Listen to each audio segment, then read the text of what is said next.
Haleluya, haleluya. Hari ini saya diberkati oleh lagu pujiannya ya. Ibu Gembala kalau milih lagu sesuai dengan tema khotbah ya. Dan ini penuh lagu-lagu dengan penuh iman, penuh kuasa ya kan. Ku diberi kuasa ya. Jadi pemenang ya. Jadi tahun ini kita semua akan jadi pemenang, bahkan lebih dari pemenang. Amin saudara. Tapi kita ada syaratnya ya, kita harus lihat cara-caranya menjadi pemenang. Soalnya coba klik ke PowerPoint. Jadi selama ini kan kita tahun 2003 banyak umat Tuhan yang menjadi bukan pemenang, tapi kalah, stres. Pak, saya sudah doa berkali-kali, tapi Tuhan belum dengar doa saya. Pak, saya belum disembuhkan. Pak, ekonomi belum dipulihkan. Bahkan Pak, tahun 2023, tahun di mana sulit, banyak rumah tangga digoncangkan. Tapi semuanya banyak fokus kepada masalah, fakta, beban, kepada pergumulan. Tapi tidak ada yang memikirkan Tuhan.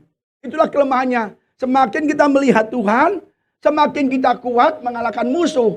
Semakin kita fokus dekat dengan masalah, khawatir semua, kita akan kecil kekuatan kita dan kita akan lemah. Ingat, hidup kita ditentukan dari apa yang kelihatan. Amin saudara. Kita hidup di dua alam, bukan alam darat dan alam air, bukan. Kita namanya kata itu. Ya. Tapi kita hidup di alam nyata dan alam yang tidak kelihatan. Dan alam yang tidak kelihatan itu menentukan yang kelihatan. Allah berfirman jadi semua. Musa perang, Yosua perang melawan Amalek. Perangnya ditentukan kemenangannya oleh siapa? Oleh Musa. Angkat tongkat menang, turun tongkat kalah. Apa hubungannya? Bahwa perang Musa angkat menang. Karena apa? Yang tidak kelihatan itu menentukan yang kelihatan. Elisa di kota Dotan dikepung oleh bangsa Aram.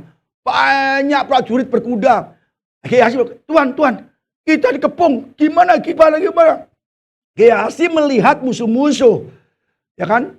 Mengepung kota. Tuannya mau ditangkap. Gehazi khawatir, Gehazi takut.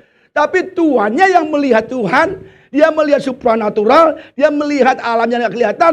Ya Gehazi, tenang saja. Yang ada pada kita jauh lebih banyak dari musuh kita. Yang tidak kelihatan, tentara Tuhan lebih banyak dari yang kelihatan ini. Tuhan tolong buka mata Gehazi. Dibuka matanya, kucek-kucek gini. Tuhan, itu siapa tuh? Tuhan siapa tuh? Itu tentara Tuhan tuh kita. Semua dikalahkan, dibutakan. Jadi kalau kita mau menang dalam hidup kita, please kita fokus kepada Tuhan. Banyak anak Tuhan yang ke gereja, dia stres. Aku dikalahkan, ke gereja kenapa? Aku susah, utang belum lunas, aku kekurangan, rumah tangga mau cerai, istri begini, suami begini. Semuanya mengeluhnya pada keadaan saudara. Jadi kita harus benar-benar percaya. Sebab kita ini adalah medan peperangan Tuhan dan setan. Saudara, Petrus pun dipakai Tuhan dan dipakai setan. Baru ngomong sama Tuhan, Petrus, menurut kamu siapa aku? Oh, kamu anak Allah, kamu Mesias. Oh Tuhan, bukan kamu yang berkata, Tuhan yang mengatakan melalui kamu. Belum lama lagi Tuhan mau ke Yerusalem. Guru, jangan ke Yerusalem, jangan, jauhkan dia itu. Yesus ngomong apa? Petrus, enggak, iblis keluar dari engkau. Jadi waktu itu Allah mengatakan kepada Petrus bahwa Yesus adalah Mesias. Lama lagi iblis memakai Petrus mengatakan jangan ke Yerusalem. Yesus gak menegur Petrus, iblis keluar daripadanya. Artinya anak Tuhan, murid Tuhan bisa dipenuhi Roh Kudus oleh Allah, bisa juga dipenuhi oleh roh setan. Maka itu kita perlu belajar bagaimana walk in the authority of kingdom. Bagaimana berjalan dalam otoritas kerajaan Allah. Sebab tahun ini kita menjadi penang. Semua orang pasti ada masalah. Tahun ini berat lagi. Sangat berat. Saya sudah melihat YouTube mengenai peperangan mengerikan. Benar saudara. Jadi dalam karir kita, pekerjaan kita, ya, semuanya kita harus mengandalkan Tuhan. Membaca firman, berdoa siang dan malam. Itu benar-benar kita beserta Tuhan. Kita berjalan bersama Tuhan. Ya, kita punya otoritas. Ya, kita akan belajar Ya kita akan belajar ya memang agak banyak tapi kita harus belajar pelan-pelan. Apa itu arti the kingdom of God? Apa itu arti kerajaan Allah? Ya. Jadi orang berkata, Pak, kerajaan Allah sama kerajaan surga kan sama saja. Banyak orang Kristen di luar sana menganggap bahwa kerajaan Allah dan kerajaan surga itu sama. Apakah benar? Kita lihat apa itu kerajaan Allah, apa itu kerajaan surga. Kerajaan Allah kita lihat ya, apa arti kerajaan Allah atau kingdom of God. Lukas 11 katakan 20. Tetapi jika aku mengusir setan dengan kuasa Allah, maka sesungguhnya kerajaan Allah sudah datang padamu. Apa hubungannya? Mana Tuhan? Aku bisa mengusir setan, mana kerajaan itu? Enggak ada. Ini artinya bukan kerajaan fisik. Seperti kerajaan surga yang fisik nanti. Ada di Millennium Kingdom, yang Tuhan bagi pemerintah sendiri, Yesus, dan nanti dilanjutkan ke langit baru, bumi baru. Itu kerajaan surga, nyata, yang kita bisa tempati, duduki, yang kita bisa hidup di sana nanti. Tapi kerajaan Allah, bukan demikian. Kita lihat, kerajaan Allah sudah datang padamu. Kita belajar firman dulu. Lukas 17 ayat 20, 21 tadi kita, ya. Atas pertanyaan ya, orang-orang Farisi, apabila kerajaan Allah akan datang, Yesus menjawab, katanya, kerajaan Allah datang tanpa tanda-tanda lahiriah. Artinya kerajaan Allah bukan lahiriah, bukan fisik, bukan kerajaan yang nyata, bukan seperti istana di London, itu bukan saudara. Atau di Brunei, bukan. Tapi tidak ada tanda-tanda lahiriah. Juga orang tidak dapat mengatakan, lihat, ia ada di sini, atau ia ada di sana. Sesungguhnya kerajaan Allah ada di antara kamu. Dan ini kurang tepat kalau kamu di antara berarti bukan di dalam kita. Bahasa Inggrisnya lihat nih. The kingdom of God is within you. Ya. Jadi kita memiliki kerajaan Allah. Kerajaan apa? Semua tentang kerajaan Allah sendiri. Tentang Allah, tentang Tuhan. Ya. Roma 14 ayat 17. Sebab kerajaan Allah bukanlah soal makanan dan minuman. Makanan dan minuman itu adalah fisik. Ya. Materi, ya, daging, itu adalah bukan soal makanan, tetapi soal kebenaran, damai sejahtera, dan sukacita oleh Roh Kudus. Jelas ya, kerajaan Allah adalah soal kebenaran tentang Yesus, ya, soal damai sejahtera tentang Yesus, dan sukacita oleh Roh Kudus. Kita belajar bahasa Inggrisnya lebih tepat lagi. God's kingdom is not about eating and drinking.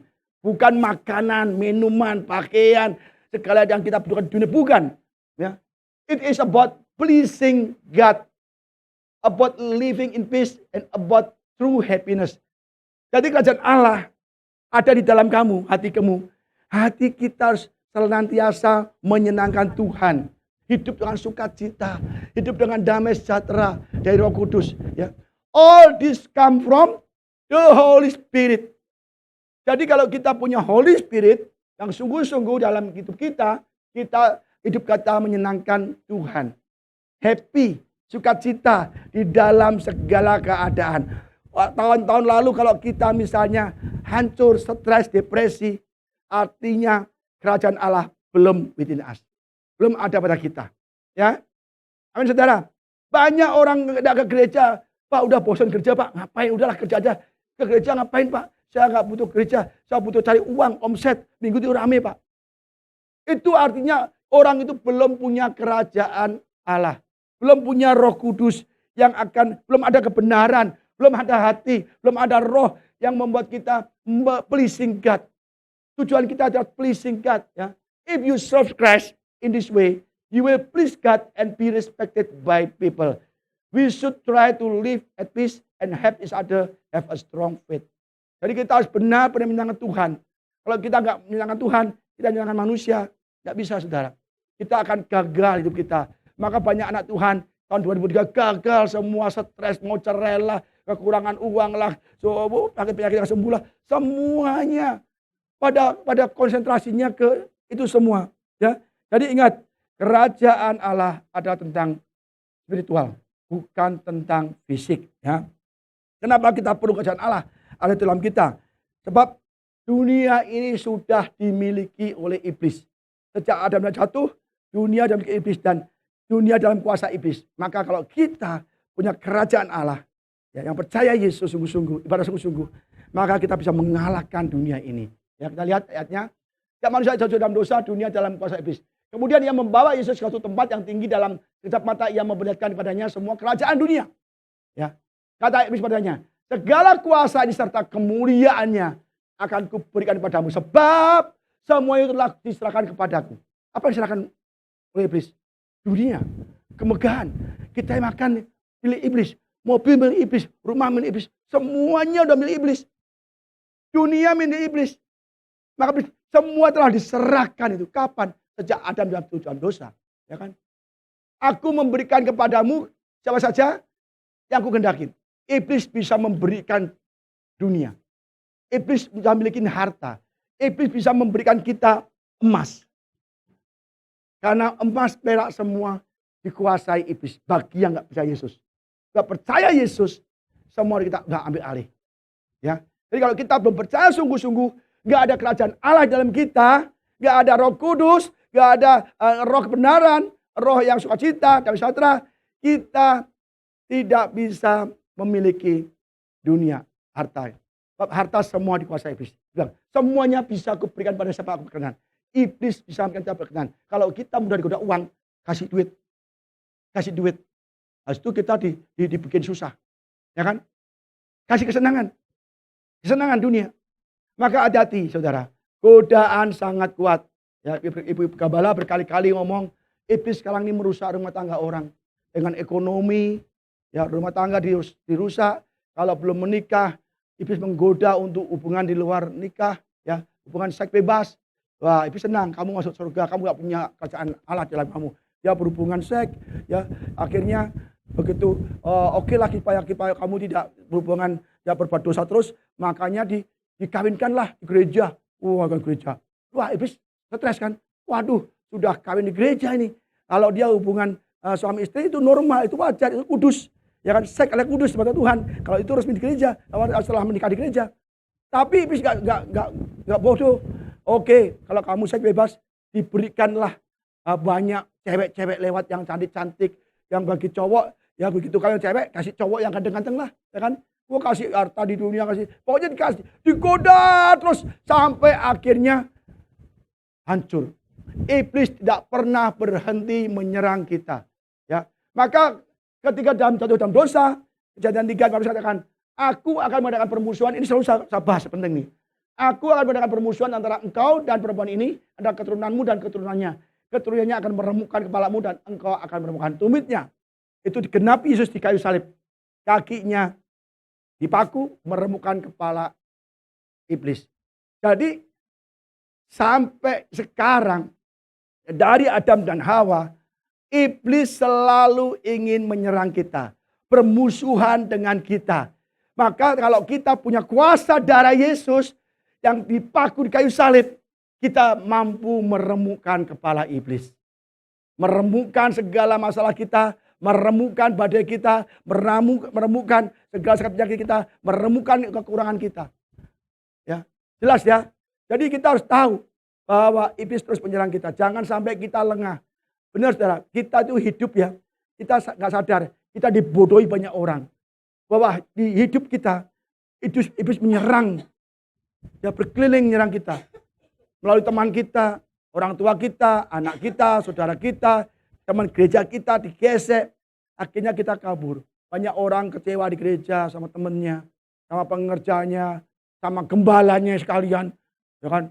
Pada kabur semua. Kenapa? Iblis menggoda, kamu gak disayang loh, kamu ini, dia dipromosikan loh, kamu enggak loh, kamu gini apa. Banyak sekali bisikan-bisikan iblis.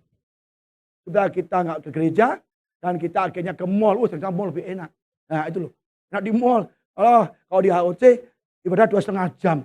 Waduh 2,5 jam kalau di mall bisa berapa toko saya samperin. Bisa banyak tentengannya.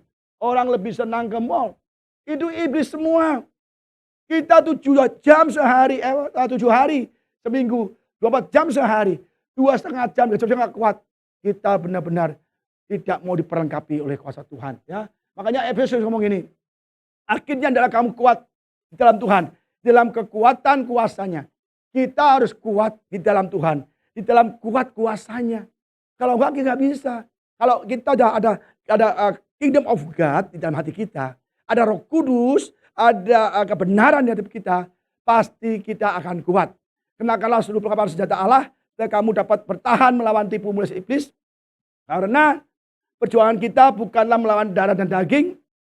Ya, tetapi melawan pemerintah-pemerintah, melawan penguasa-penguasa, melawan penghulu-penghulu dunia yang gelap, dan melawan roh-roh jahat di udara. Banyak sekali loh. Pemerintah-pemerintah, penghulu-penghulu, penguasa-penguasa, roh jahat di udara. Banyak sekali saudara. Kita nggak sadar kalau mata rohani kita dibuka Tuhan. Wah, banyak iblis di sekitar kita. Mungkin teman kita iblis. Ya, lihat teman Pak, kamu iblis gak? Bukan. Bukan kan? Teman kita nggak ada yang iblis di sini. Ya teman kita nggak ada yang iblis. Ya jangan lihat temannya, kamu iblis loh. Enggak. Teman kamu adalah anak yang sudah ada kingdom of God. Ya kan? Ingat ya. Jadi penguasa-penguasa, pemerintah, penghulu-penghulu, roh jahat, kalau sudah kayak begini, bisa menang nggak? Nggak bisa menang. Maka kenakanlah data Allah. The truth. Sabuk kebenaran. Maka kalau orang ada kebenaran, dia ada kingdom of God. Tadi katakan, dia bukan makanan minuman, tapi kebenaran. Pleasing God. Ya, breastplate, mungkin ada kehalang ini ya. Ikat pinggang, baju sirah, keadilan. Ya kan? Sepatu damai sejahtera. Tadi apa? Kajian Allah tentang damai sejahtera. Ya kan? Terus tameng, seal of faith. Ya, tameng iman. Helm keselamatan. Dan pedang roh, saudara. Jadi kalau kita tahun ini nggak pakai perlengkapan senjata Allah, kita akan dihajar oleh iblis habis-habisan. Jangan, ya. Kita percaya ya bahwa semua kita harus menang di dalam semua pencobaan-pencobaan. 1 Petrus, ya, 2 ayat kata demikian. Ia sendiri telah memikul dosa kita di dalam tubuhnya di kayu salib, supaya kita yang telah mati terhadap dosa hidup untuk kebenaran. Kebenaran lagi, ya. Oleh bilur-bilurnya kamu telah sembuh.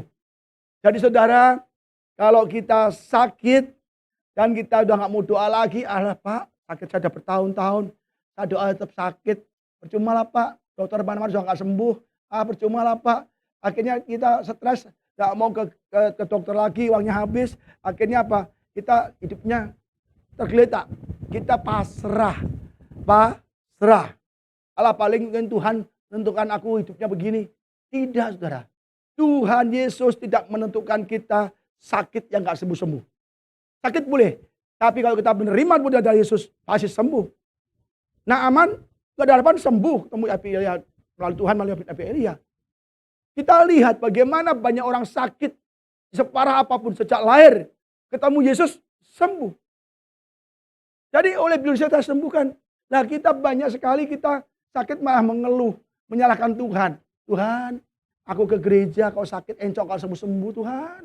Angkat bangku aja, kayaknya sakit banget. Aduh Tuhan, aku gak punya duit Tuhan, udah lama. Aduh Tuhan, sakit punggungku gak sembuh-sembuh. Kita jangan merasakan itu, kita benar-benar melihat bahwa oleh bilur Yesus kita sembuh. Karena Yesus menanggung dosa kita, menanggung kutuk, menanggung sakit penyakit kita. Jadi kalau kita masih hidup di dalam kekurangan, kutuk, ya, selalu mengeluh, itu kita belum mendalami hati perjamuan ini. Maka perjamuan awal ini kita harus mendalami. Bukan hanya Yesus mati untuk kita supaya masuk surga, bukan. Itu iya pasti. Tapi bagi kita di dunia ini, kita bebas dari kutuk, bebas dari ikatan dosa, bebas dari sakit penyakit, bebas dari kekurangan. Ya, saudara, ingat itu. Makanya kita harus ingat, tiap bulan diingatkan terus. Ya.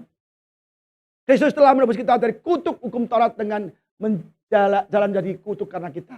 Pada tertulis, terkutuklah orang yang digantung pada kayu salib. Dilihat, Yesus telah menanggung kutuk. Ya. Yesus menanggung kutuk kita di kayu salib. Jadi kalau kita terima Yesus dengan sungguh-sungguh, ada the kingdom of God dalam hati kita, segala kutuk kemiskinan, kutuk orang tua, kutuk nenek kita, kutuk kebangkrutan, kutuk sakit penyakit turunan. Semua ditanggung Yesus di kayu salib. Yesus menjadi kutuk. Yesus menjadi orang berdosa. Dia tidak berdosa, dia menjadi berdosa karena dosa kita diangkat Yesus di kayu salib. Yesus tidak terkutuk, dia menjadi terkutuk karena dia panggul, dia angkat, kita tanggung di kayu salib. Kita bangga loh punya Yesus yang demikian. Orang kalau kamu sudah susah, sakit, jatuh, ada masalah, ditinggal teman-teman kita. Tapi Yesus sudah mati untuk kita. Maka Yesus tubuhnya jahit penuh dosa, kesalahan kita, penuh kutuk-kutuk kita. Maka dia ditinggalkan oleh Allah. Lihat nih. Kira jam 3 berseru Yesus dengan suara nyaring. Eli, Eli lama sabachthani. Artinya Allahku, Allahku mengapa engkau meninggalkan aku. Tidak ada kutuk dan dosa bisa berdiri di hadapan Allah. Tidak ada kutuk dosa ya, yang bisa bertahan di hadirat Tuhan. Maka tidak bisa. Tuhan jijik, Tuhan muak, Tuhan tidak mau itu najis dosa kutuk. Maka karena Yesus penuh kutuk kita, dosa kita, dia ditinggalkan oleh Allah. Ya, jadi kalau kita tetap hidup di dalam kutuk dan dosa dan kejahatan di dalam tahun 2024 ini, kita juga akan ditinggalkan Tuhan. Tuhan tidak bisa melihat anaknya yang berdosa penuh kutuk berdoa untuk dia. Bahkan dia ada di tidak bisa. Tuhan nggak terima, nggak doa kita. Yang memisahkan kita adalah doa dosa-dosa kita. Maka kata Yesaya Tuhan tidak mendengar karena dosa kejahatan kita. Maka tahun 2024 yang hatinya jahat, hatinya iri, hatinya dendam, kepahitan, dosa mencuri, berbohong, stop. Supaya kita bisa di hadirat Tuhan. Maka doa-doa kita semua akan didengarkan Tuhan. Karena the kingdom of God ada pada hidup kita. Yohanes 19 ayat 30. Sesudah meminum anggur asam itu, berkatalah ia, sudah selesai. Teteleste. Lalu ia menundukkan kepalanya dan menyerahkan nyawanya. Teteleste, dosa kita, kutuk kita, kelemahan kita, semua ditanggung Tuhan. Enak kan? Jadi kalau kita percaya pada Yesus sungguh-sungguh, kita tidak ada kutuk lagi. Kutuk kemiskinan dihancurkan. Kutuk kekurangan Tuhan sudah angkat. Yang ada adalah kelimpahan. Karena Tuhan bilang, aku datang untuk berikan kelimpahan. Ya. Ingat itu. Selesai di kayu salib. Tapi banyak anak-anak Tuhan, orang-orang Kristen, tidak mengerti akan kuasa, makna di balik salib Yesus.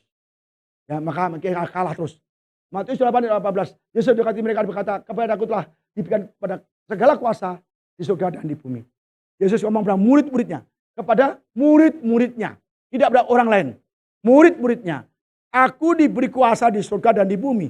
Dan itu aku serahkan kepada kamu. Pergilah. Baptislah mereka semua. Aku menyertai engkau. Apa artinya? Kuasa di bumi, kuasa di surga. Saudara sudah memilikinya. Tapi kunci kerajaan surga. Maka ibu gembala selalu senang dengan kunci surga. Ya kan? Kalau kekurangan uang, aku buka nih berangkas surga. Dalam nama Yesus. Ada berkata yang. Ini loh. Jadi kita harus mengerti tentang dia punya kuasa. Ya, Yesus kasih salib. Ya. Bahkan Yesus disejajarkan oleh penjahat. Jadi Yesus ini sekarang sudah lebih dari penjahat. Di salib itu. Dosa, kutuk, semua. Maka disejajarkan dengan penjahat. Maka Tuhan Allah Bapa meninggalkan Yesus saat itu ya. Darahnya. Ya. Ini pertukaran pada kayu salib. Yesus dihukum, kita diampuni, ditebus. Yesus disakiti, kita disembuhkan. Yesus dijadikan dosa oleh dosa kita, supaya kita dibenarkan oleh kebenarannya.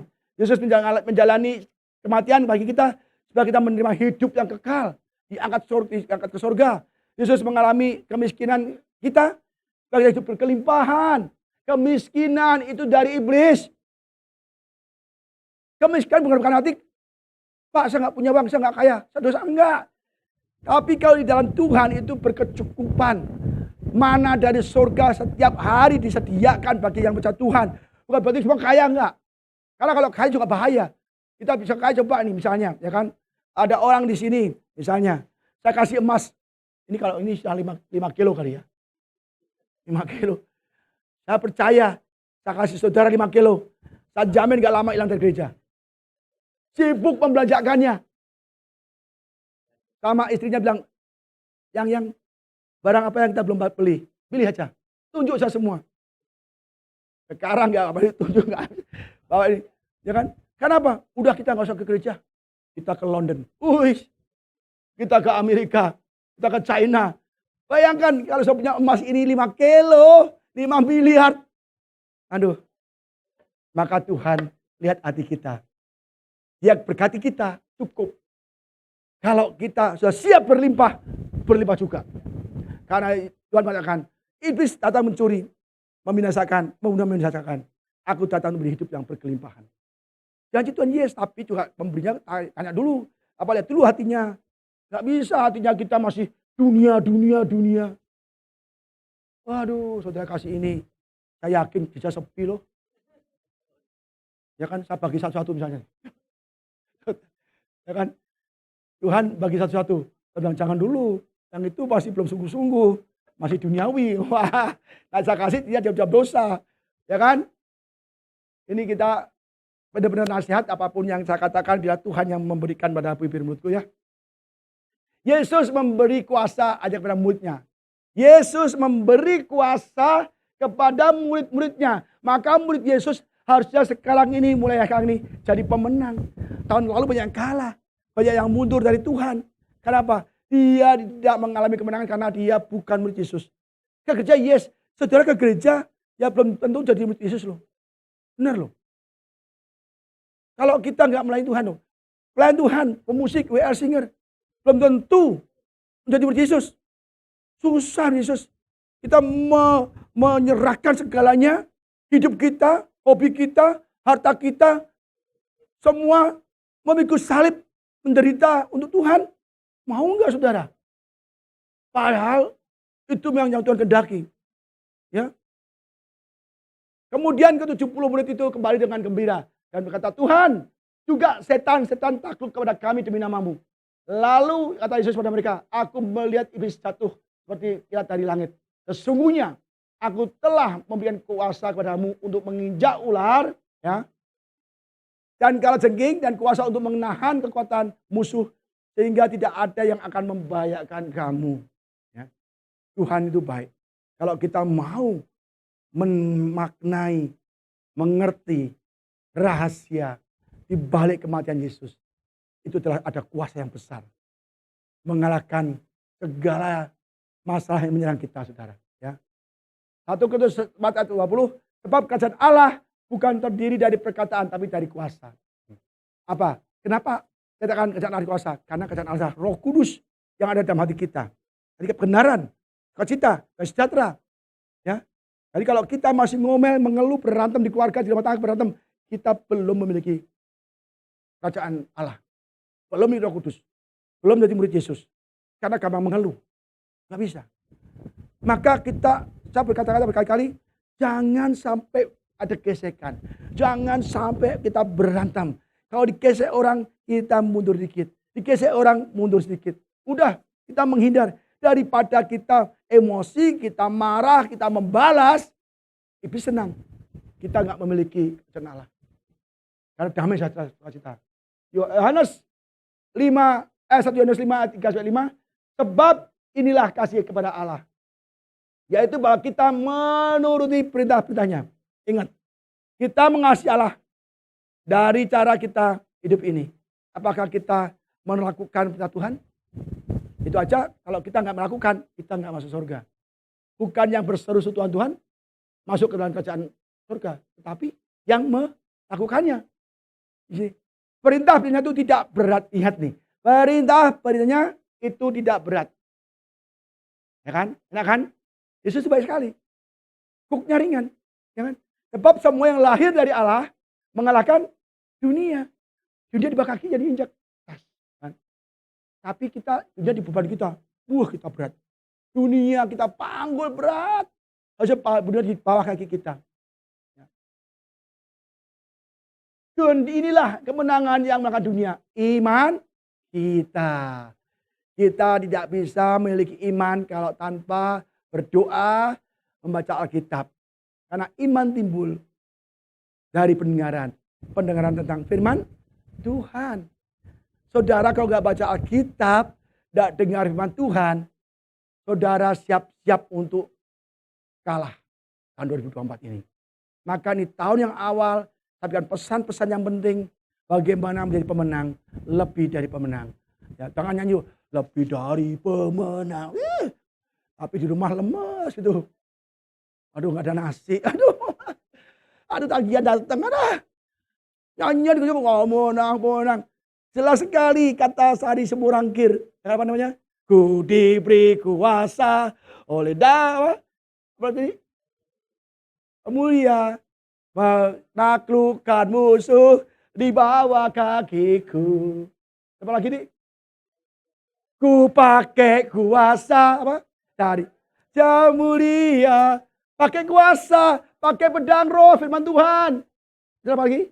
Bila Allah amaku siapa? Loh, gila itu. Itu benar-benar ada di firman Tuhan loh. Kalau Allah di pihak kita, firman Tuhan ada dalam kita, pedang roh ada di depan kita, siapa dapat lawan? Setan berlari tuh. Tuduhlah udah Allah, lawanlah iblis, ia akan lari daripada-mu. Tapi sekarang kita enggak. Kita yang lari. Iblis kejar-kejaran, iblis kejar. Kamu kemana? Kejar lagi. Tapi ada begini, kalau secara roh, mata nggak kelihatan, itu kita punya api. Api Roh Kudus. Kalau kita bisa datang, sikat. Waduh saudara menang. Ingat, tanpa firman Tuhan, tahun ini saudara tidak akan menang. Jangan ikuti pola hidup tahun lalu. Jangan lakukan tahun lalu yang sama. Nah, tahun lalu saudara mungkin banyak yang kalah. Tahun ini harus menang. Maka yel-yelnya kita umat pemenang, lebih dari pemenang. Jangan yel-yel doang. Yel kenceng banget. Tapi banyak stresnya. Kacau, nggak boleh. Nah aja.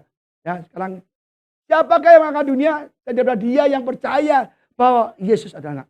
Kalau kita percaya kepada Yesus, melakukan firman-Nya, perintahnya yang mudah itu, kita mengalahkan dunia. Dan Yesus datang kapanpun kita siap bos. Tuhanmu datang siap. Gitu loh. Ya. Kalau jadi anak Tuhan, anak-anak Allah, segala kekurangan kita, segala kemiskinan kita, segala sakit penyakit kita, segala kutuk kita, sudah dikalahkan oleh Yesus. Untuk kita. Amin ya. Lagi. Kisah Para Rasul 1 ayat 8a. Tetapi kamu akan menerima kuasa kalau Roh Kudus turun ke atas kamu. Kalau tidak ada Roh Kudus, tadi ada katakan apa? Kerajaan Allah bukan makanan minum tapi Roh Kudus. Apa sukacita, kebenaran, ya damai sejahtera, ya, yang semuanya itu berasal dari Roh Kudus dalam hidup kita. Maka kalau kita punya Roh Kudus, kita punya kerajaan Allah.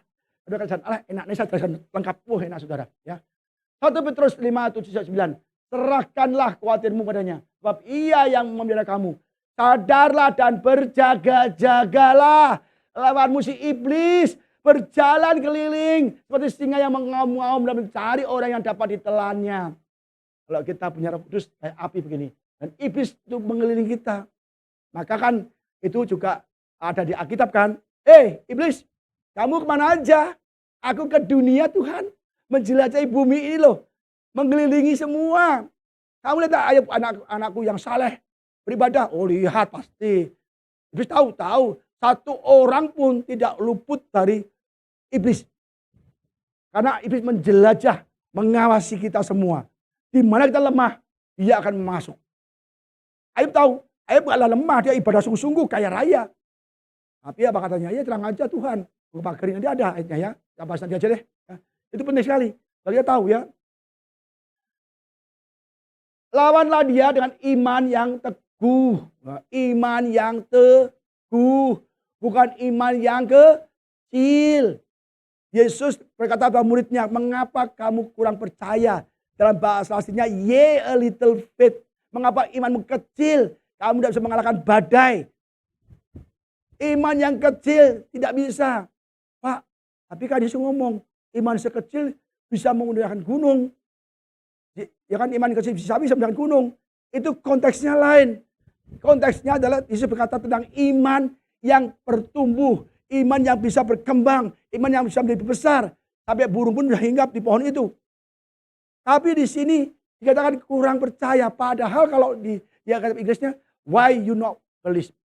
Ya, tidak percaya. Ya, tidak ada kurang. Ya, kamu berasal dari mana nanti?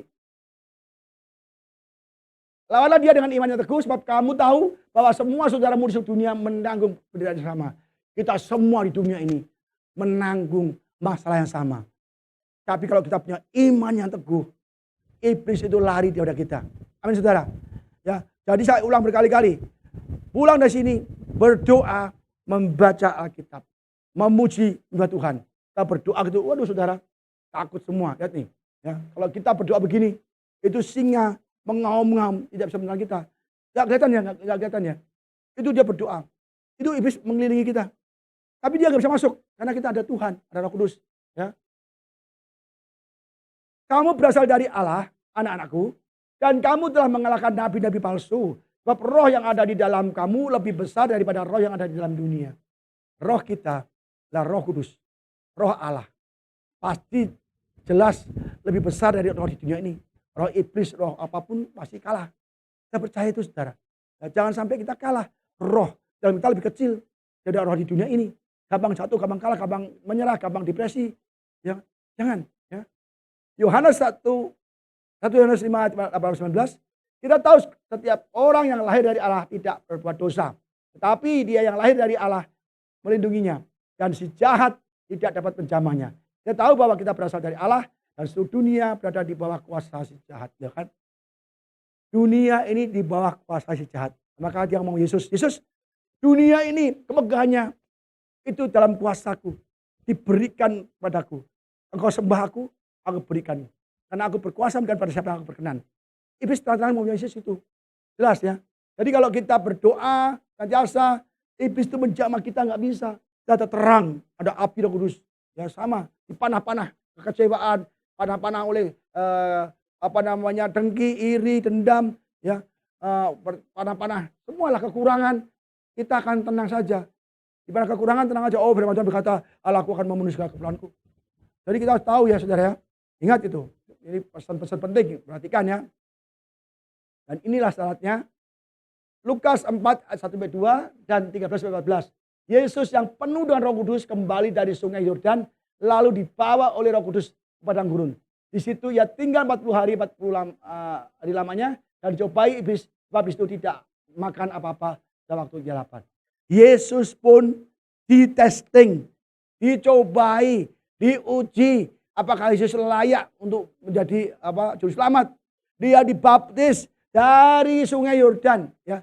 Kembali dari sungai Yordan, dibawa Roh Kudus di padang gurun, berpuasa 40 hari, 40 malam, tidak makan, lapar enggak?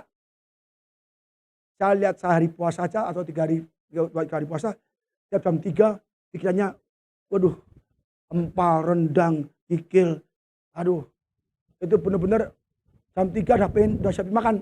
Kan makan apa? Itu, tapi kita makan. Puasa saja kita udah mikir makan apa nanti kalau buka puasa. Ini 40 hari, 40 malam gak makan. Apa gak lapar? Lapar. Yesus diuji dagingnya. Diuji kebutuhan dagingnya. Tapi dia lolos. Yesus diuji 3 kali. Makanan, terus kebanggaan egonya. Apa kalau kamu anak Allah, kamu terjun aja ke bait Allah. Pasti ada malaikat menantang kamu. Kalau Yesus satu beneran. Dia gak ditolong Allah. Karena kamu coba Allah. Dia mau tunduk sama iblis. Jadi iblis gak mau dicobai, tahu dia. Gak bisa. Kan? Terus ada lagi. Keindahan tadi. Semua diberikan pada Tuhan. Kalau Yesus kalau mau nyembah setan, hanya kepada Tuhanlah Allahmu engkau menyembah. Jadi Yesus pun diuji penuh dengan Roh Kudus dari Yordan. Kita dibaptis, bertobat, dibaptis, kita penuh dengan Roh Kudus.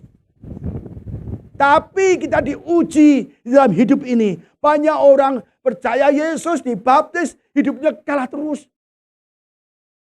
Jangan kalah terus. Nanti ada yang dibaptis, diberkati gereja, berantakan rumah tangganya. Tarung, berantem terus. Kita diuji dengan pergumulan, masalah hidup kita, rumah tangga kita. Kenapa iblis menggoyang terus? Ya kan? Tapi Yesus, dia begitu dia lolos, menang. Lihat kata ini.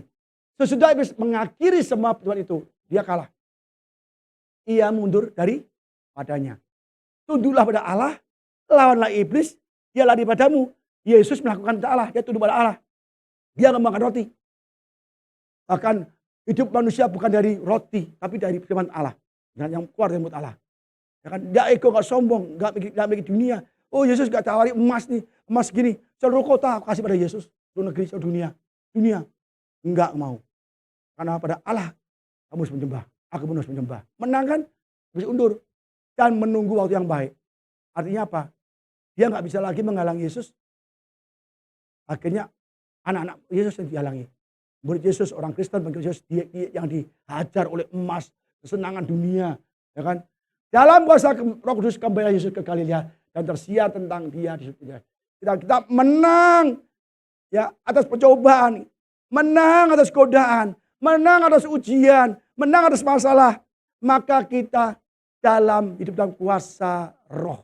Tadi dipenuhi, baptis, dan sekarang hidupnya penuh kuasa. Dalam kuasa Roh. Maka gak heran, sakit apapun di depan Yesus semua sembuh. Orang mati bangkit. Air jadi anggur. 5 roti bisa masih makan banyak orang. Karena di dalam kuasa. Maka kalau jadi dalam kuasa Tuhan, saudara gak punya uang, tenang saja. Saya punya kesaksian. Saya gak punya uang. Tapi ada aja untuk membayar semua tagihan. Ada aja Tuhan memberikan ini, itu, terus ada aja. Apapun yang kami butuhkan. Ya, apapun yang kita inginkan. Tidak hanya sekedar yang kita butuhkan. Yang kita kendaki, yang kita inginkan pun Tuhan berikan. Karena kita dalam kuasa Tuhan. Jikalau kamu tinggal dalam aku, dan firmanku tinggal di dalam kamu, minta apa saja yang kamu kehendaki, maka kamu akan menerimanya. Maka di tahun 2024 ini, banyak kita kehendaki. Keuangan khususnya, ya, kesehatan, damai sejahtera, sukacita. Supaya apa? Kita menghendaki, menginginkan, membutuhkan.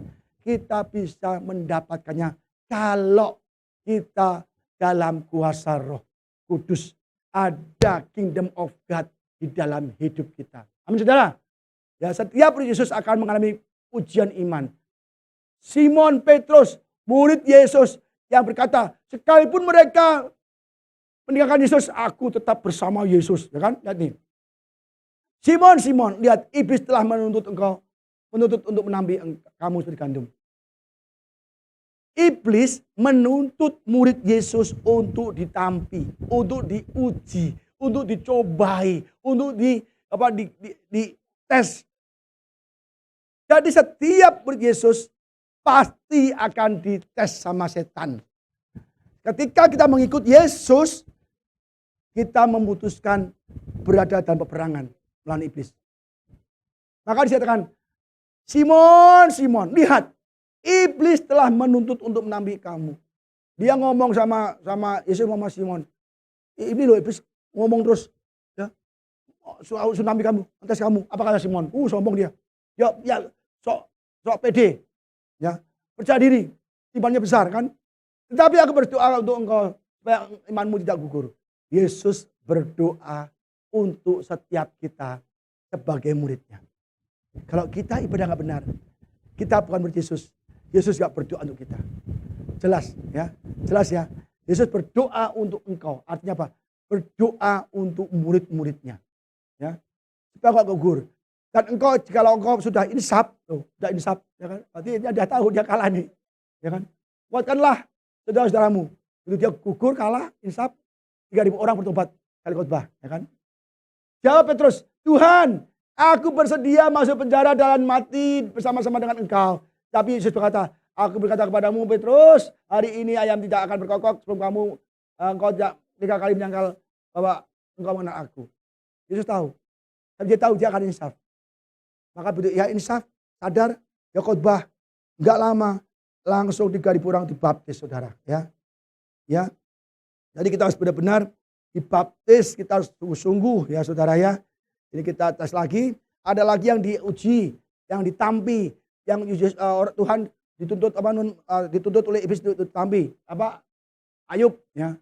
Kalau suatu hari datanglah anak-anak Allah menghadap Tuhan dan diantara mereka datang juga iblis.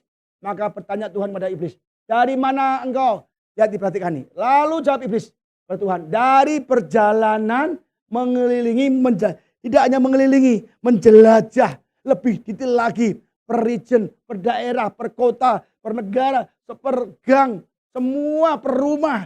Menjelajah bumi. Lalu bertanya Tuhan kepada iblis, apakah engkau perhatikan hambaku Ayub? Sebab dialah seorang sebab tiada seorang pun di bumi seperti dia. Tuh, memuji hamba Tuhan, memuji Ayub. Dia hebat. Ya. Yang demikian saleh dan jujur, yang takut akan Allah dan menjauhi kejahatan. Dia ngomong Ayub saleh, jujur, menjauhi kejahatan. Tapi iblis menggoda, iblis menuntut, menampi Ayub. Terang aja Tuhan, ya kan? Lalu jawab iblis, apakah dengan tidak mendapatkan apa-apa Ayub takut akan Allah? Loh, ini memang iblis memang provokatif, provokator. Hati-hati ya, jangan sampai kita diprovokasi teman kita, ya kan? Jangan. Teman kita jangan sampai kita mau diprovokasi, dihasut, ya. Ingat ya, dan kita juga tidak boleh jadi penghasut, kita iblis namanya. Bukankah engkau membuat pagar sekeliling dia dan rumahnya serta siap kalah miliknya? Kalau orang saleh takut akan Tuhan, kita dipagari oleh Tuhan. Rumah tangga kita, keuangan kita, pekerjaan kita, kesehatan kita dipagari. Pak, tapi kok ada yang sakit Pak, ada yang bangkrut, ada yang Tuhan lagi uji, lagi angkat pagarnya. Ya, apakah kerjakan telah berkati dan apa yang dimilikinya makin bertambah di negeri itu. Tapi ulurkanlah tanganmu dan jamalah segala yang dimilikinya. Ia pasti mengutuki engkau di hadapanmu. Dia juga menghasut lagi. Tuhan terang aja kamu kasih kekayaan, kasih pagar, kasih keamanan. Ya aku gak bisa mencobai dia. Apa kata Tuhan? Maka berkata Tuhan pada iblis. Nah, segala yang dipunyainya ada dalam kuasamu. Harta, kekayaan, semua di dalam kuasa iblis. Ya. Kalau kita di luar Tuhan. Ya. Tapi kalau kita dipagari dalam kuasa Tuhan. Ya. Tapi kalau kadang kita di luar Tuhan, kita semua dunia ini milik iblis. Ya. Nah, segala yang dipunyainya adalah dalam kuasamu. Ya. Hanya janganlah engkau mengulurkan tanganmu terhadap dirinya. Kemudian pergilah iblis daripada Tuhan. Jadi setiap orang saleh, setiap orang benar, setiap orang ke gereja, pelayanan, berkhotbah, orang semua anak Tuhan, semua diuji. Iblis menuntut Tuhan untuk menampi kita semua. Maka hidup jadi orang Kristen itu berat, saudara. Berat sekali. Lihat orang dunia enak. Iblis gak menampi. Kita kaya enak. Ya kan? Dia sudah ngapain tampil, dia juga masuk neraka kok. Gak ada Tuhan itu orang dunia itu kita tapi enggak perlu. Tapi dia juga masuk neraka. Tapi anak Tuhan yang akan masuk surga itu semua diuji, ditampi. Ya. Matius 6 ayat 1-3. Sebab itu janganlah khawatir. Kamu khawatir akan berkata apakah yang akan kami makan, apakah yang kami minum, apakah yang kami pakai. Ya. Semua itu cari bangsa yang tidak mengenal Allah. Akan tetapi Bapakmu yang di surga tahu apa kamu memerlukan semua itu. Tetapi carilah dahulu kerajaan Allah dan kebenarannya, maka semua itu ditambahkan padamu. Jadi kalau kita tidak punya kerajaan Allah, tidak punya Roh Kudus, tidak punya kebenaran, tidak punya damai sejahtera, sukacita dari Tuhan, kita tidak bisa mendapatkan semuanya. Kesembuhan, pemulihan, kebahagiaan nggak bisa, keuangan nggak bisa. Jelas sekali kalau kita mencari Roh Kudus dulu, Tuhan dulu ada dalam hati kita. Kebenaran ada di hidup kita, maka semuanya akan ditambahkan. Amin saudara. Tidak hanya harta aja, sukacita juga. Kamu punya harta, kalau nggak sukacita ngapain? Kalau harta, kalau cerai gimana? Karena banyak harta, nggak bisa. Semua ya, yang Tuhan miliki itu akan diberikan kepada kita. Semua. Kemenangan juga semua. Jadi kita harus benar-benar tahu bahwa kita semua akan menang, kita tidak akan kalah, saudara. Tapi banyak orang nggak tahu, ya. Dan sampai kita kalah, saudara ya. Kita lihat next, ya, apalagi next ini. Kenapa? Kalau kita sudah dalam Tuhan, kita sudah mencari dahulu kerajaan Allah dan kebenarannya, maka kita dikasih kunci ini. Nah ini kita kasih kunci ya. Kamu minta apa aja kamu kasih, ya. Pak Richard, Pak Odi, ya, Pak Teguh, Pak Kevin, ya ini aku kasih kunci nih. Ya kan? Karena apa? Kerajaan surga. Apa yang di surga milik kita juga. Kita lihat nih, kita lihat belum ya? Nah ketika Ayub hidup kebenaran, dia hidup sebagai anak kerajaan. Dan Ayub tidak khawatir dalam kekurangan. Kamu kaya memuji Allah, saleh. Miskin, totally miskin. Dari kaya raya, dia memuji Allah saleh, takut sama Tuhan. Tapi begitu dia miskin banget, dia tetap takut akan Tuhan. Dia memuji Tuhan. Tuhan yang memberi, Tuhan yang mengambil, terpujilah Tuhan. Tidak khawatir tentang apa yang dia makan, minum, pakai. Bininya takut, bininya khawatir. Mengutuki Ayub, mengutuki Allahnya. Ya, jadi semua dia khawatir apa yang minum, pakai. Dan dia lolos, dan dia diuji, dan dia menang, dan dia dikembalikan 2 kali lipat. Lalu Tuhan memulihkan keadaan Ayub, lalu ia meminta doa untuk sahabat-sahabatnya. Dan Tuhan memberikan kepada Ayub 2 kali lipat dari segala kepunyaan dahulu. Ya, kita diuji dulu. Diuji dulu, kita menang, jebret, sudah. Langsung kita diberikan apa yang kita kurang. Aduh saudara, enak saudara. Ini rahasia kerajaan surga. Nih kunci, aku kasih kamu, Pak Richard. Udah kamu kurang apa? Kos-kosan, tambah lagi 3, gedung. Salon, tambah lagi 3. Kenapa? Hidupnya dalam Tuhan. Nah, tapi kalau nggak dalam Tuhan, setengah mati. Kita mengadakan kekuatan kita sendiri. Lihat nih ya. Matius 16 ayat 18-19. Dan aku pun berkata kepadamu, engkau adalah Petrus dan di atas batu karang ini aku mendirikan jemaatku dan alam maut tidak akan menguasainya. Batu karang adalah Yesus. Batu karang. Jadi Petrus ketika gereja jemaatnya di atas batu karang, di atas Yesus, pondasinya Yesus. Ya. Kepada Tuhan diberikan kunci kerajaan surga. Kunci. Apa yang kau ikat di dunia ini akan terikat dalam surga. Dan apa yang dilepas di dunia ini akan terlepas di surga. Ya, ini kerajaan surga beda sama kerajaan Allah. Kerajaan surga adalah fisik. Kerajaan. Tidak ada yang kekurangan. Harta di surga. Semua ada di surga. Maka kita kasih kunci. Kita bisa buka kunci surga. Tuhan, hari ini aku butuh uang. Aku punya kunci kerajaan surga. Akan buka apa yang ada di surga juga milikku. Kita kasih akses. Kasih kunci. Ya kan? Mungkin gak kita kasih kunci ke rumah kita ke tetangga? Enggak. Ya kan? Berani gak kita kasih kunci ke pencuri? Enggak. Ke anak kita. Kasih kunci. Nah ini rumah, ini kunci. Ya bapak gak ada, bapak mau pergi keluar kota seminggu, ini kunci. Ya kan gak ada dong. Kita keluar kota, kasih orang tukang sampah. Ini kunci ya. Kenapa kasih kunci? Aku mau keluar kota, aku kasih kunci. Kamu bisa bebas ambil makanan. Enggak ada. Anak yang kasih kunci. Anak yang berhak. Anak berhak atas apa yang ada di surga. Ya. Yesus jawab katanya, aku berkata padamu sesungguhnya jika seorang tidak dilahirkan kembali, ia tidak dapat melihat kerajaan Allah. Dari kembali. Ciptaan baru.